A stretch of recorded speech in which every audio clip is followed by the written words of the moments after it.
So good morning on this beautiful sunny August day. And this might be the earliest I've ever started to film a shooting review. It is 20 past 9 in the morning and I know it's going to get really roasting this afternoon, so I thought I'd get this out of the way before it's just too hot to do anything. So here we are with the British Enfield L1A1 SLR Co2 replica, and I'm going to talk about all the other bits and pieces that are in the box which aren't supplied with the air gun, and I will talk in more detail about all the other stuff that I found has been a problem with this and all those kind of details. But for now we're just going to do some shooting. We're going to talk about the operation, loading, obviously accuracy, all that kind of stuff, and then we're going to take it inside and we'll do a tabletop review. So just as we begin, I've got an extra magazine for this. It's always worthwhile getting extra mags for BB guns, but in this case doubly so because they're a bit of a pig to load, as you'll see. And for the purposes of the testing, there is a very cheap, and I do mean very cheap, I think it was about 12 quid eBay red dot on there, just because I just find that a bit easier to use than the open sites. And right, so what are we going to do? Yes, so first of all, loading. So you have to take out the inner part of the magazine from the magazine casing. Magazine casings seem to be pretty authentic as per the L1A1 SLR, and I know one of these is a bit awkward to get out, and that was the one that's awkward to get out. I have already put some CO2 in, although I've not tightened them up, so let's do that now.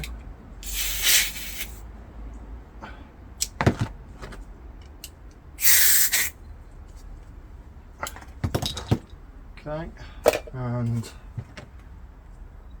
so to load them you have to pull back the spring and cock it to one side so it locks. But there is no other way of feeding the BBs in than putting them one at a time through this tiny little hole here, which is an absolute pain to do because they don't just fall naturally into the magazine. They have to be tipped to get them to go in. So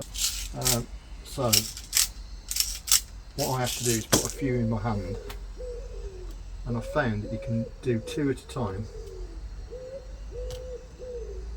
And this is, you can see why this is annoying, because you can't do it with a speed loader. And then, so that we managed to lose 2.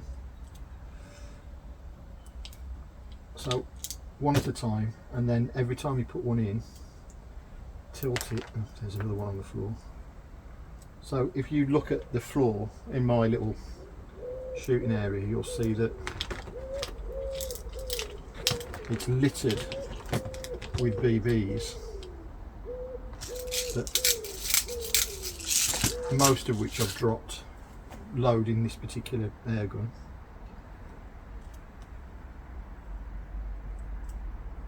So I'm putting 2 in each one at a time, and then you cover the hole with your finger and then tip them up. Right, major moan really. And here's the other thing, those of you that know the gun will know that the SLR is supposed to have a 20 round magazine. Guess how many you can fit in these? Bear in mind this is a BB gun. 18. So that's just silly, isn't it? So I'm going to load these to capacity.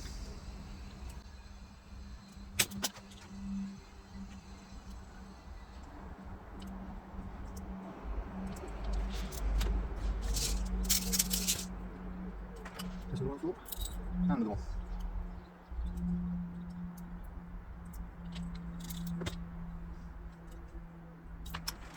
Another one.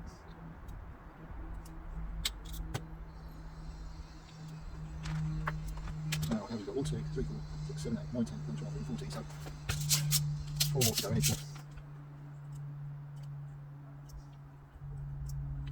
And this is exactly why you've got to get spare mags for this gun, because you will just get so frustrated and to load constantly. Right, okay, I think that's 18 in both. Okay, so putting them back in is the opposite. You need to make sure that you've got this catch aligned. Okay, and that's the front of the mag.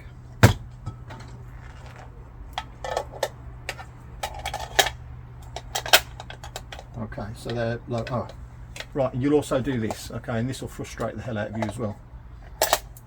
If you're anything like me, you'll forget, having loaded these. Oh, good grief!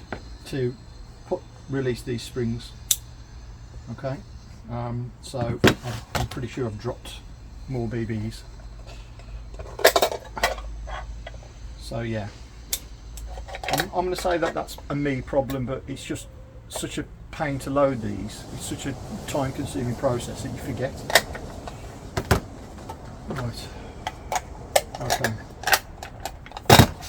So let's get these out of the way.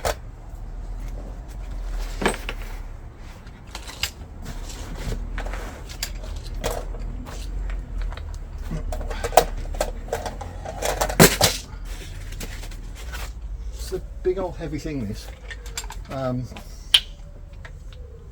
So more stories about why this is the second optic I've put on here, but it's just, like I say, it's just a red dot, no magnification whatsoever. It's not very bright, but it's reasonably zeroed in, so I'm going to set that up to maximum. Safety is on the left hand side there as per the real firearm, and then the magazines go that way around with the hole pointing forward. Now the real gun, you would sort of rock these in kind of like an AK mag, but you can't really do it here on this one. You sort of have to put it in at a very slight angle, and then it will go in. Rattles around a bit, it's a little bit loose, but it is in. And the magazine release catch is not a paddle as it was on the original, it's more like a little switch, but it operates in the same way. As I will explain later, the cocking handle does absolutely nothing except make a noise and go backwards and forwards, because this isn't a blowback. Alright, so now we're ready to shoot, so I'm going to set up the camera for that.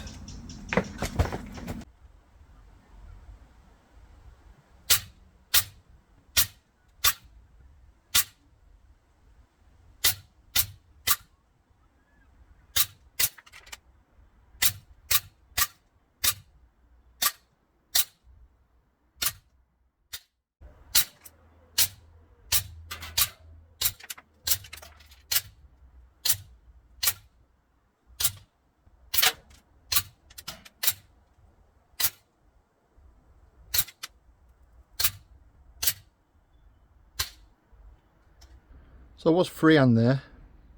Oh, terrible.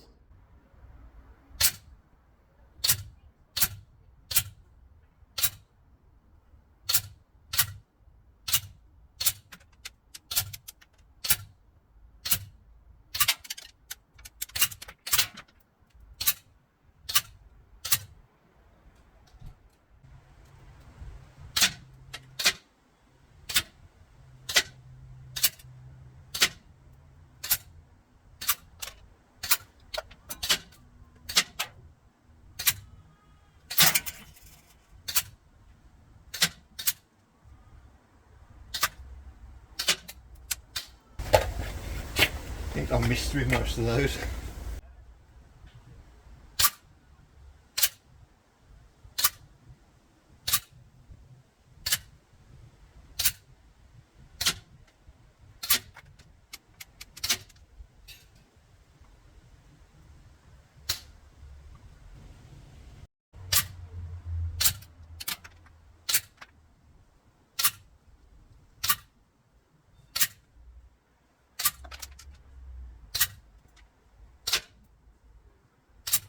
Right, so we're going to start with 10 shots from 8.5 metres. I'm going to do 10 shots because I haven't swapped the gas over yet, so not quite sure how much is left here.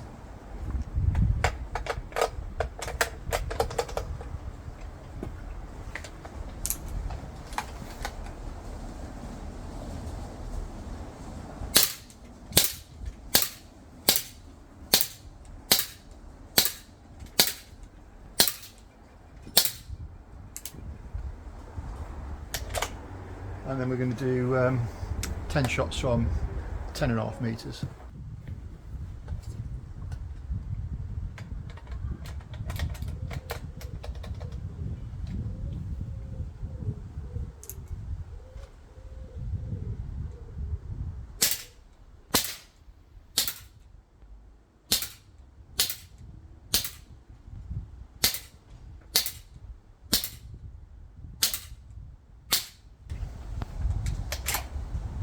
I still seem to have a fair amount of gas left. So I have double checked the distance, and this is where I'm actually standing is exactly 11 metres. Well, where the tip of the rifle is anyway. From the target. That's it. Oh, that's on.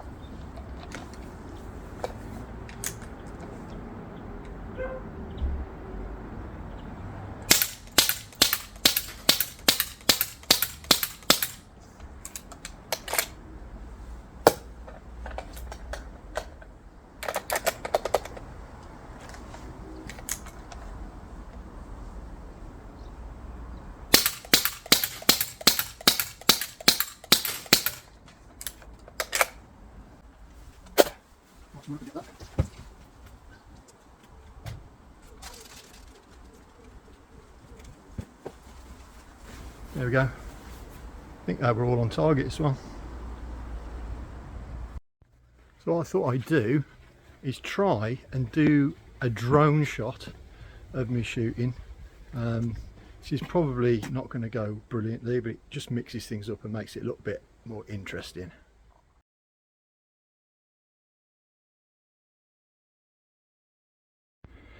So I haven't counted how many shots we've had through, but I think the gas is doing really well.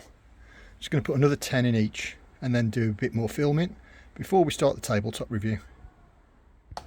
I'm thinking that the gas is got to be due to run out soon.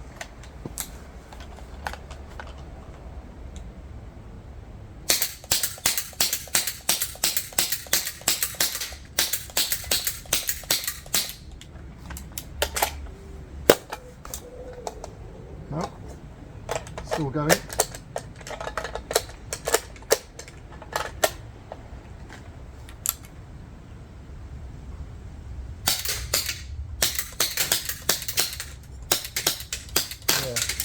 That one's gone.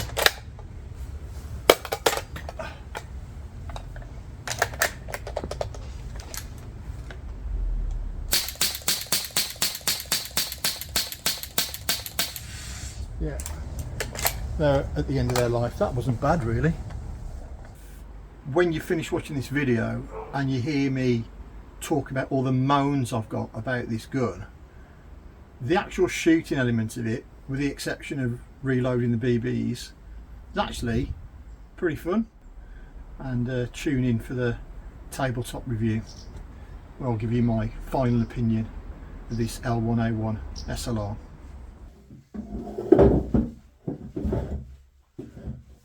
Well, congratulations if you made it this far. This is the tabletop review of the Enfield L1A1 SLR replica from a company called British Enfield. I've already done a sort of close look at the rifle itself, which is a separate video. So I will link that in the description and above.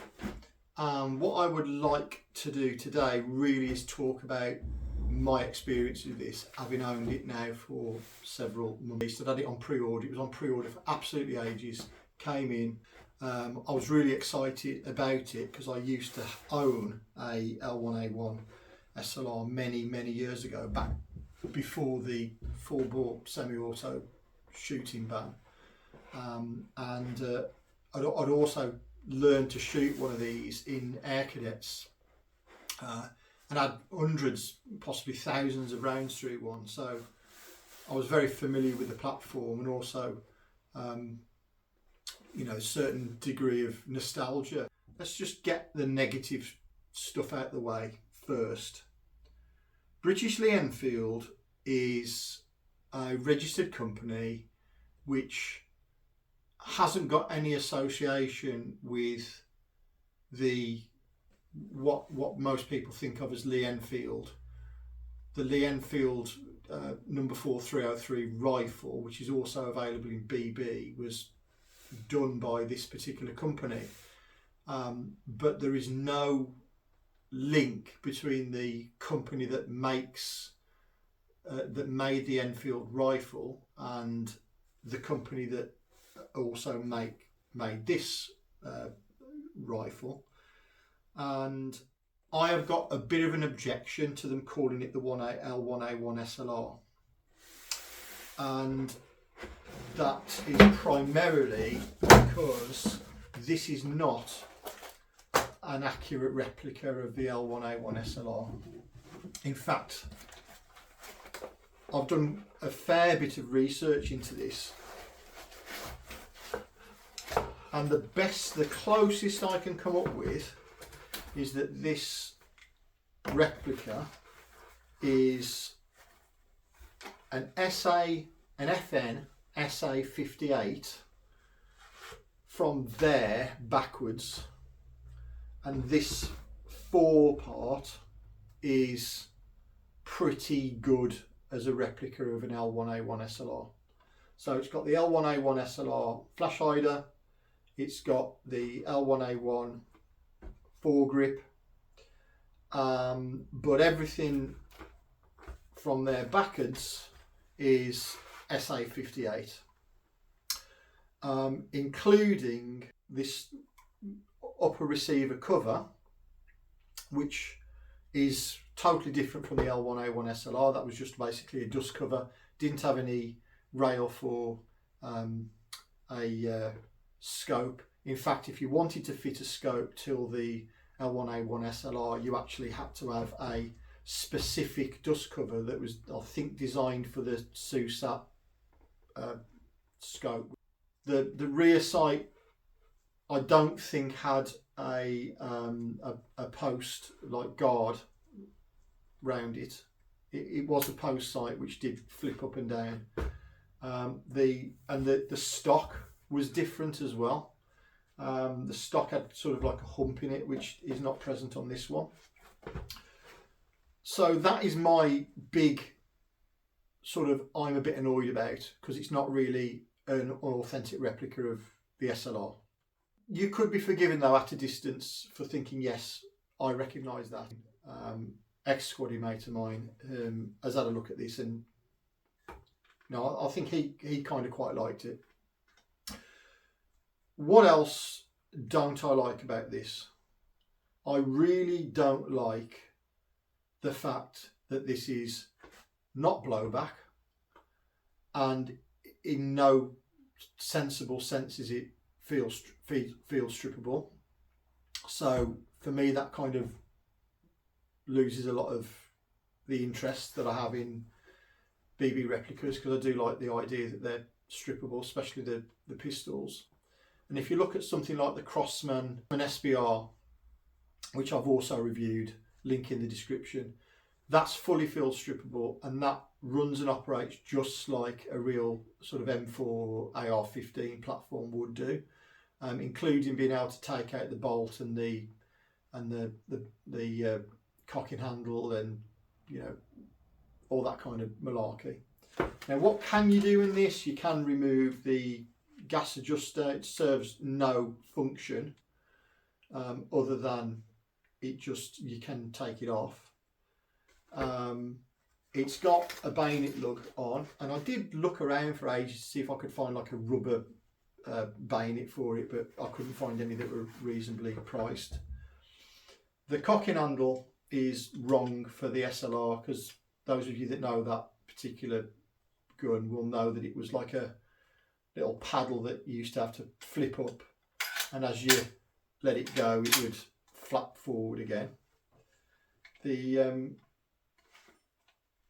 bolt release, well, the bolt, there isn't really a bolt. There's a faux sort of bolt. It doesn't really do anything. It just, there's no workings on the inside of the gun that do anything, and I think that's why I'm a bit disappointed in this replica.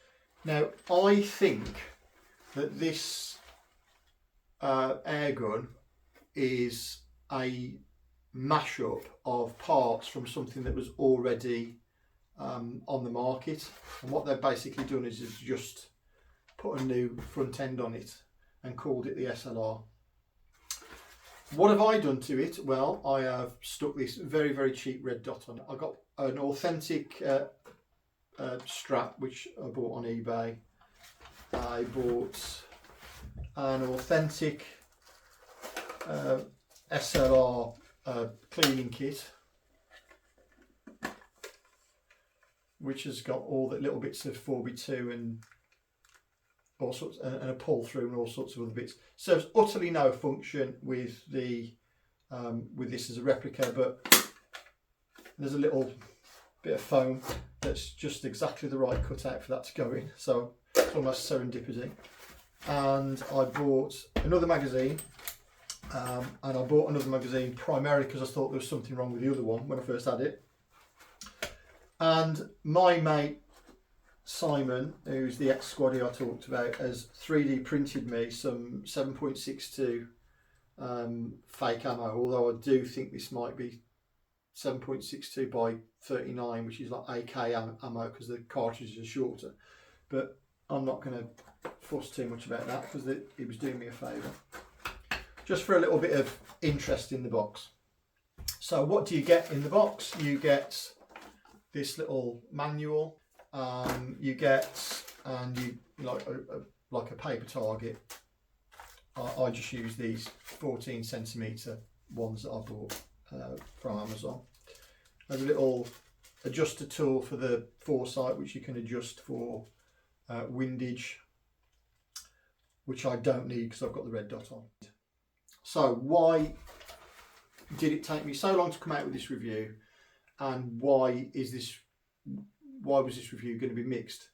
Well, I had completely recorded the tabletop review of this video back in when I recently got the gun, and it was literally just me moaning about the gun. It was me moaning about the way it wasn't an authentic SLR and all the stuff that I've already mentioned, but primarily it was me moaning about the fact that it was, I think one of the things I said was, so inaccurate as to be dangerous. And I had taken it out, and I was only shooting at about 8 to 10 meters, and I was initially using the open sight, the iron sights, and I wasn't really hitting much, and it's because I can't focus on the rear sight very well because I'm long-sighted and short-sighted at the same time. So I stuck an optic on it, a cheap one that I bought, I got knocking around, and I could not zero it.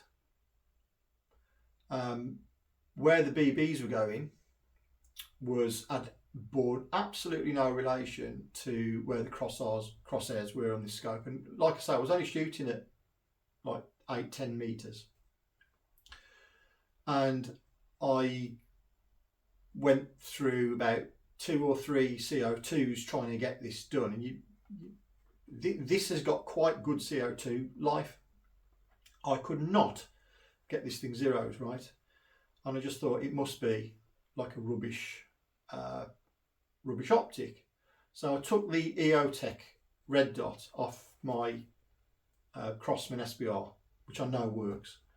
Stuck that on, and once again couldn't get it to zero. I mean, I could get it to zero at like 8 meters, but then I go at 10 meters and it was off zero. I'm like, I've had this problem before with another gun, which was the Tanfoglio Gold Custom, and the problem was that the scope rail on the Tanfoglio Gold Custom was not straight with the bore of the pistol. So I could get it to zero at one distance, but anything else and it wouldn't work. And I thought, I bet that's the same thing that's wrong with this. So I thought, because I don't like giving up, I went and bought a laser bore sight, like only a cheap one. And I first of all tested it out on an air gun I knew worked, and it was like dab on basically. And I tested it out on this, and sure enough, what I suspected was true. The scope rail that's integrated onto this top cover was not true to the bore of the rifle. So I thought, oh Christ! And I was even more cross, because by this time I'd bought another magazine, because I thought maybe the magazine's faulty and that's why it's all over the place. And I want another magazine anyway. I bought the laser bore sight, and then I'd actually bought another optic, which is this one, and none of it worked. And so then what I did, I thought, well, okay, last resort now. I got a screwdriver out and I unscrewed all the screws on this top cover and screwed it back on. And guess what? It fixed the problem. So I think what had actually happened was, out of the factory, when this had been attached, it was, the screws weren't in properly, or were slightly offset, or whatever. And taking it off and putting it back on again solved the problem. So now it is actually shooting straight. So I put the original optic back on that I bought, like the cheap one, the other cheap one, and I found that optic was rubbish. And so it turns out that I'd had a rubbish optic to start off with on a rail that wasn't straight to the gun, so that was never going to zero. Then I put an optic that does work, the EOTech, on, and it still didn't work because the scope rail wasn't straight, which I later figured out it does work. And so after a lot of faffing around and getting really frustrated and almost publishing the review that says this gun is basically a load of SH1T, don't buy it, what we end up with is an air gun that is actually not bad, especially when you consider that this isn't expensive compared to something like the Crosman SBR, or even the Winchester replicas, the Umrex Cowboy rifle, or the Barra 1866, which I've recently bought and will be reviewing soon.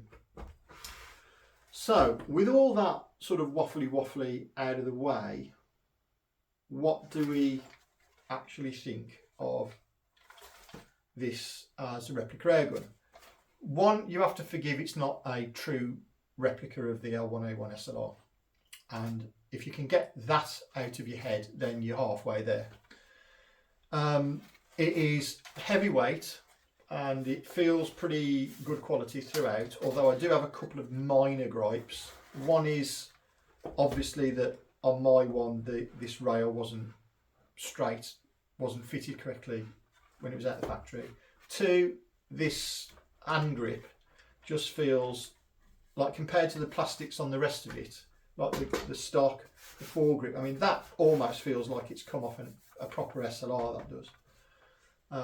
This feels just a bit flimsy, and I have to keep tightening that screw up to stop it wobbling around. This is all metal and the finish on it is really good. The you know, the controls are all in the right place, even if they don't do anything. It's a shame they've really missed a trick on not making this like a proper blowback version. And I do happen to know that there is an airsoft version of the SLR, which is an authentic one-to-one replica of the SLR. And everything works on it, including field stripping it. Then I have to remember, this is not an expensive airgun at all by any stretch of the imagination. And certainly, you know, it feels pretty robust. And as we've actually seen, it doesn't shoot too bad. It's perfectly accurate enough for shooting tin cans, or as I was doing, shooting a 14cm target. But it's probably as close as we're ever going to get to a 4.5mm steel BB shooting CO2 replica of a SLR or L1A1 as it is known. So let's go on to my verdict then of this gun. Turn it round without smashing the lighting. Is it worth it? Value for money? Value for money, I'm going to say 10 out of 10. Because it is inexpensive for what it is, and it is a nice looking replica, and it is pretty heavyweight. You know, the trigger mechanism is pretty easy to work. Overall, what shall I give it? I'm going to say 7 out of 10. You lose 1 point because it's not a very good replica compared to the real L1A1 SLR. You're going to lose 1 point because even rested sort of beyond 15 meters, it's not accurate enough for my liking. And you're going to lose the other mark for it's just an absolute pain in the derriere to reload it. So 7 out of 10. I think that's pretty good. I have gone through the full journey of super excited about getting it and being a bit disappointed, shooting it and being even more disappointed, figuring out what the problems were, and then realising that this is actually not a terrible air gun as far as shooting is concerned. And I think you'll agree, you know, just from an aesthetics point of view, it's quite a nice looking replica. Certainly, you know, an interesting one that you might want to talk about. So that's my take on the British Enfield L1A1 SLR, and I look forward to seeing you in my next video, which will be coming very, very soon. And in the meantime, have fun and shoot safe.